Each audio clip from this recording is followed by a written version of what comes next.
Bonjour, j'espère que vous allez bien. Aujourd'hui, une petite application qui va permettre de faire une horloge numérique avec Arduino. Dans ce projet-là, on a besoin uniquement de la carte Arduino. Donc, on n'a pas besoin du module RTC ou bien du module GPS. Donc, on va utiliser l'horloge interne pendant ce projet-là. Donc, on va apprendre à programmer une horloge numérique. Une horloge numérique temps réel, c'est-à-dire une seconde, qui s'incrémente tous les secondes. Ensuite, on va utiliser une astuce qui va vous permettre d'accélérer ou bien de ralentir l'horloge pour donner, par exemple, l'effet du voyage dans le temps. Donc on va également utiliser créer une nouvelle bibliothèque de l'horloge. C'est-à-dire, donc cette bibliothèque va vous permettre par exemple de faire tout simplement une horloge numérique, de déclencher des actions temporisées. Par exemple, si vous avez des actions que vous voulez exécuter par exemple 2 heures tous les jours, par exemple tous les jours à midi, entre midi et 14 heures, une action en plusieurs actions, ou bien tout ce qui est l'ordonnancement des tâches, la gestion du temps. Donc ça c'est hyper important. Donc dans le premier exemple, donc on va utiliser une horloge. Donc une horloge où il y a les secondes. Donc on va utiliser les secondes, les minutes, les heures et les jours. C'est une horloge qui calcule également les jours, donc le nombre de jours. Donc le cœur de notre programme, donc on va utiliser l'interface série pour afficher notre horloge. Donc le cœur de notre programme, c'est la fonction milice. Si vous ne savez pas utiliser la fonction milice, je vous invite de regarder la vidéo dédiée à la fonction milice dans la formation Arduino. Donc la fonction milice, il permet de compter le temps en millisecondes. Donc il est codé sur 32 bits, c'est-à-dire un signed int. Du coup, on a une valeur de à la puissance 32 millisecondes. Donc ici, 32 millisecondes. Donc ça fait à peu près donc 49,7 jours. Donc la fonction milice, c'est un compteur qui compte. Donc il compte tous les 49,7 jours. Donc lorsqu'on arrive à 49,7 jours, donc le compteur se réinitialise à 0 avec une précision de 1 milliseconde. Donc premièrement, le compteur il commence à compter dès la mise sous tension de la carte Arduino. Donc nous ce qu'on va faire, donc on va lire le compteur tout le temps, puis on va calculer les secondes, le nombre de secondes, le nombre de minutes, le nombre des heures et le nombre de jours. Donc ici, donc le nombre de secondes, donc on récupère la valeur, on divise par le t-seconde, le t-seconde c'est 1000, c'est 100, 6000. Donc autrement dit, la valeur ici c'est en millisecondes, donc on va diviser par 1000 pour retrouver nos secondes. Donc on va diviser par 1000, puis on fait un module de 60. Donc autrement dit, cette valeur-là est toujours comprise entre 0 et 59. Donc on va faire la même chose pour la valeur du minute. Donc la valeur du minute, donc on va prendre le temps, puis on divise par 1000 fois 60. Donc donc 1000 fois 60, c'est-à-dire on va retrouver les minutes, puis on va faire le module 60. Autrement dit, le minute, c'est toujours varié entre 0 et 60 tous les minutes. Donc la même chose pour les heures. Donc T60 fois 3600. Donc 3600 c'est 60 fois 60. Ensuite on fait module 60. Le nombre de jours c'est pareil. Donc on fait la même chose. C'est 3060 fois 24 heures, etc. Donc vous pouvez également utiliser les mois et les années. Donc on verra tout à l'heure une limitation de la fonction milice. Donc voilà, concernant l'affichage, donc on va afficher le nombre de jours, le nombre des heures, puis on va mettre 2 points. Le nombre de minutes, ensuite on va mettre 2 points, et le nombre de secondes. Donc on voit ici, donc c'est un calcul, donc on calcule tout le temps puis on fait l'affichage, donc il n'y a pas un retard dans la boucle. C'est-à-dire on va recalculer le nombre des heures, le nombre des jours, le nombre de minutes, puis on va faire l'affichage. Donc on va compiler notre programme. Donc on n'a pas de matériel, il suffit juste de connecter la carte Arduino. Donc là je transfère le programme.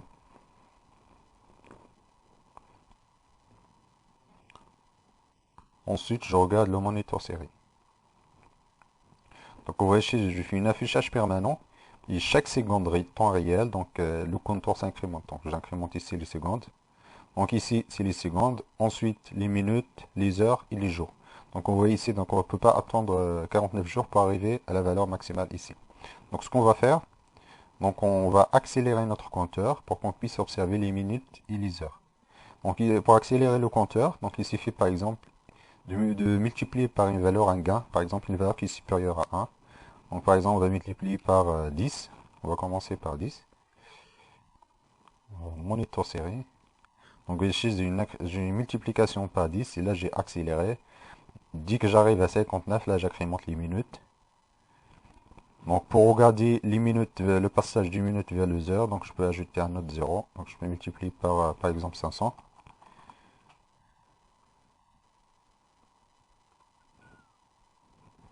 Donc voilà, donc ça c'est les secondes, les minutes, ensuite les heures. Voilà, donc là, chaque fois que j'arrive à 59, j'incrémente. Donc ça, c'est hyper important, par exemple, quand vous allez faire votre développement de temps, ça vous permet de débugger, de savoir s'il y a des erreurs, est-ce que ça se réinitialise lorsque c'est le compteur à vers 59, etc. Donc l'accélération du temps, ça permet de valider votre code, donc votre horloge, pour vérifier si ça marche bien. Donc on peut ajouter un autre 0 ici, donc on va mettre 2000.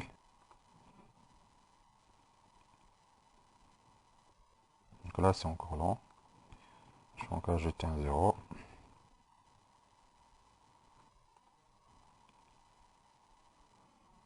Donc on va attendre lorsque ça arrive à 59. Donc là j'incrémente. Ça c'est le nombre de jours, le nombre de 10 heures, le nombre de minutes. Voilà, maintenant on va passer à la deuxième partie de notre projet. Donc la deuxième partie, donc on va faire la même chose, c'est juste, donc on va créer deux fonctions. Donc on va rendre le code compact. Le deuxième exemple. Donc dans le deuxième exemple, donc on va déclarer un tableau qui s'appelle clock, donc qui contient quatre éléments. Et l'élément 0 c'est le nombre du jour, l'élément de 1 c'est le nombre des heures, le nombre de minutes et le nombre de secondes. Et une autre fonction, donc on va créer une nouvelle fonction qui s'appelle getClock. Donc on précise le tableau, ensuite la vitesse. Si on met par exemple ici à 1, c'est-à-dire donc on n'accélère pas notre horloge. Autrement dit, donc on a fait une multiplication par 1, on fait par exemple 10. Donc on accélère 10 fois notre horloge. Donc pour le moment, on va mettre 1. Donc cette fonction permet de récupérer l'horloge. Ensuite, la fonction dispClose permet d'afficher l'horloge. Donc ici, on ajoute un délai de 1 seconde. Donc pour vérifier si notre horloge, ça s'incrémente tous les secondes. Donc ici, c'est un retard. Ensuite, ici, c'est une lecture de l'horloge interne. Donc ici, on va compiler notre programme.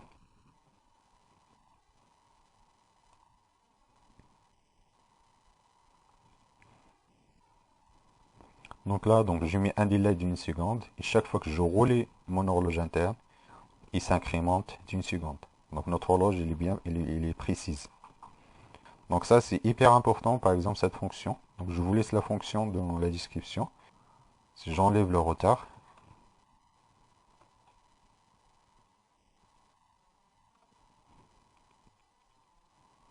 donc là, j'ai fait un affichage permanent.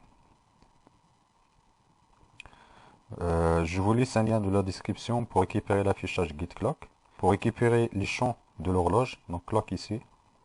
Donc notre clock ici, si par exemple vous faites appel à la fonction getClock, il suffit de mettre clock 0, vous avez le nombre du jour.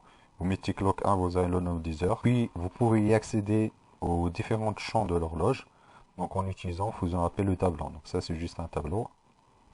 Donc là, je mets la définition de notre fonction ici, getClock. On va passer maintenant aux limitations de la première technique. Donc concernant les limitations, donc la première limitation c'est une horloge non synchrone. Donc autrement dit, notre horloge elle commence dès la mise sous tension de la carte Arduino, puis il s'incrémente. C'est-à-dire, par exemple, nous, on a besoin que notre horloge soit synchronisée avec l'horloge RTC, avec l'horloge TTC, par exemple. Dans ce cas-là, donc il faut faire une synchronisation manuelle. Et il y a un autre problème également, c'est les pertes horloges en cas d'initialisation de la carte. Il se peut par exemple qu'il y a une micro-coupure de l'alimentation, ou bien par exemple si votre alimentation, si votre carte Arduino il contrôle une charge, en un certain moment donc il y a une surintensité au bord d'un pin. Du coup la carte Arduino peut être réinitialisée. Dans ce cas-là, donc on perd notre horloge. Donc c'est pas hyper efficace. Donc il y a deux problèmes, il y a un problème de synchronisation et un problème de perte d'horloge. Ensuite, donc l'horloge est limitée à 49,7 jours. Donc ça c'est très peu probable. Donc en fonction de votre application.